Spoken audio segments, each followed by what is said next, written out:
Here is a list of equipment needed for a full O-ring replacement. We recommend purchasing genuine Tackwise parts to avoid tool malfunction.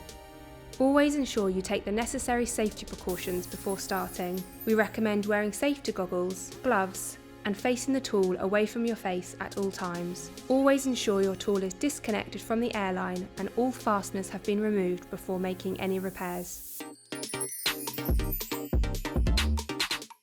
Prepare your work area by laying out all of the O-rings on your work surface.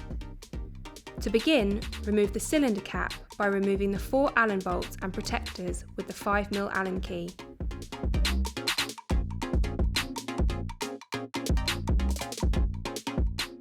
Store safely in a dish to the side of your workspace.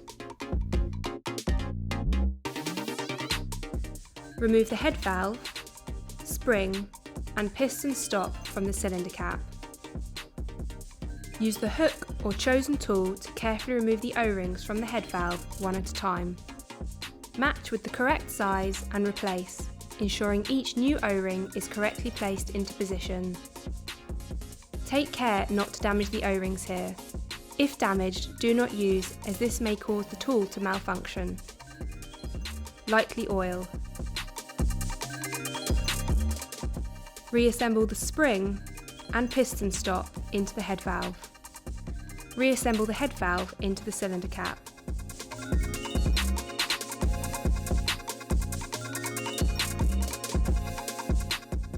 Use your chosen tool to remove the cylinder seal, cylinder, piston assembly and cylinder ring. Remove the 2 bumpers, A and B. Remove the piston assembly from the cylinder. To remove the cylinder ring, you'll need to remove the thickest O-ring from the cylinder.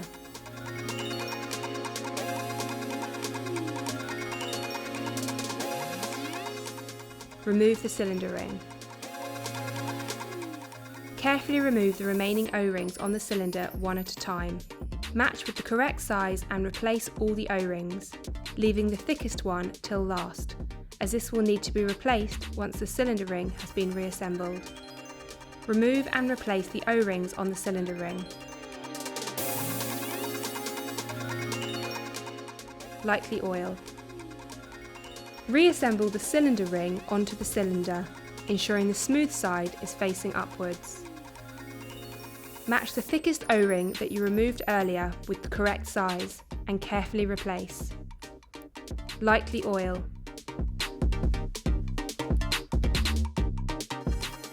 Carefully remove the O-rings on the piston assembly one at a time. Match with the correct size and replace.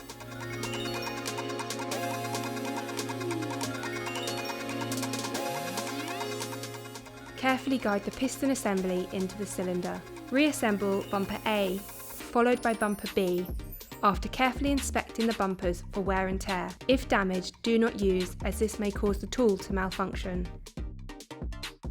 Guide the cylinder into the main body of the tool,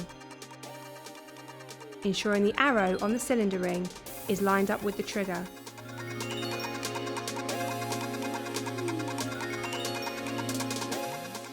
Reassemble the cylinder cap and protectors. Use the Allen key to tighten each of the 4 bolts a little at a time, ensuring each bolt is evenly screwed down. Take care not to over-tighten the bolts here, as this may damage the gaskets.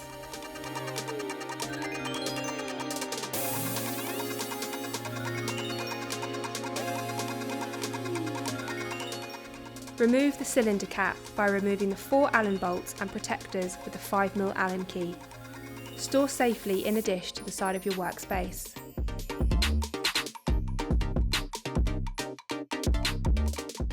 Remove the cylinder, cylinder ring, cylinder seal, piston, 2 bumpers, and store safely to the side of your workspace. To access the trigger, turn the tool on its side and use your punch and hammer to knock out the spring pin that holds the trigger in place. Store the trigger safely to the side of your workspace.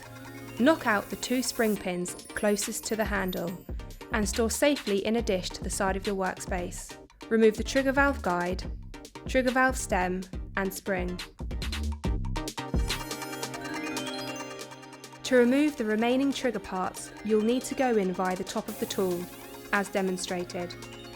Use your chosen tool to carefully push the trigger valve head and valve guide downwards. These will be released where the trigger sits.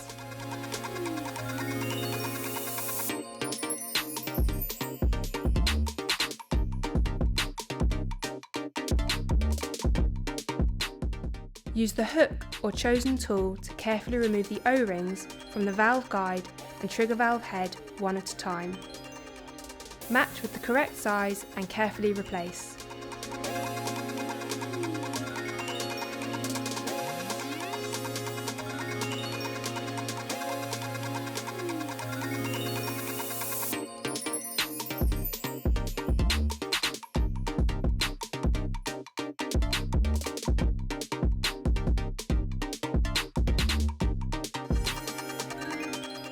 Carefully remove the O-rings on the trigger valve stem.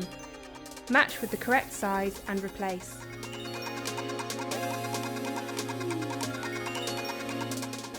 Lightly oil. Reassemble the valve guide, trigger valve head, spring and trigger valve stem. Place into the correct position and click into place.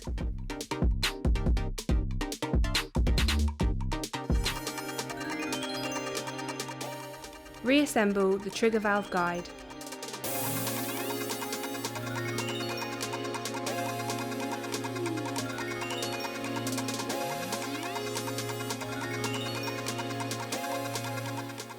Reassemble the shortest spring pin into the hole closest to the handle and the longest spring pin in the hole beside it. Use your hammer to gently knock into position. Guide the trigger into position using the punch to hold it in place.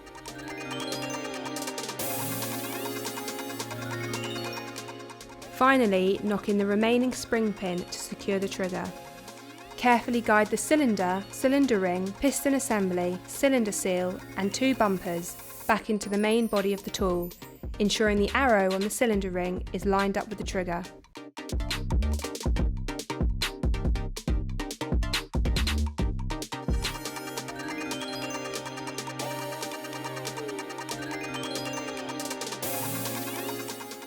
Reassemble the cylinder cap and protectors.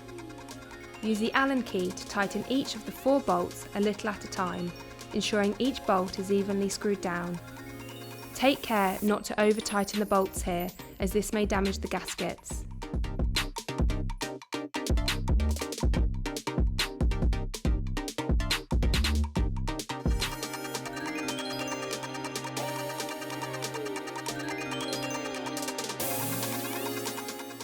Remove the magazine by unscrewing the back bolt using a 10mm spanner and 5mm Allen key. Use your Allen key to unscrew the bolt which secures the contact arm cover.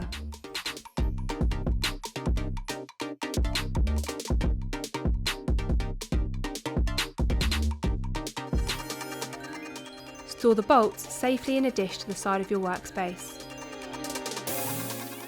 Use the circlip pliers to remove the locking washer and cover, taking care of the spring behind it. Remove the bumper.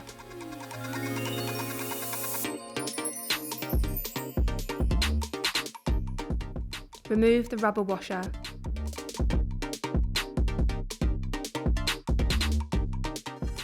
Remove the feed finger spring and pin.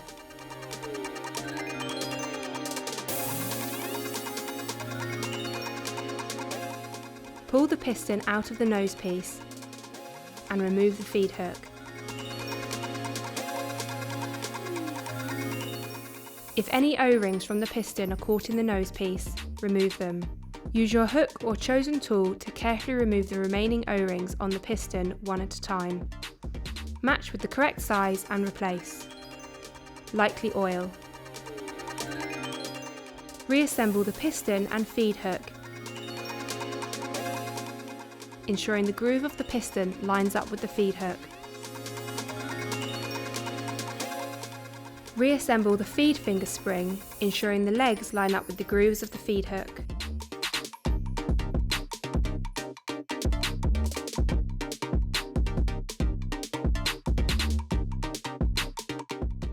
Reassemble the pin. Carefully reassemble the rubber washer. Reassemble the bumper, spring, cover and locking washer using your circlip pliers to carefully click the parts into position.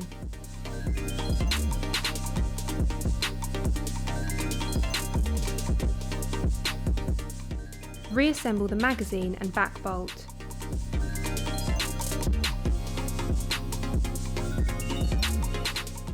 Reassemble the contact arm cover, ensuring the Allen bolt is the protector side of the tool.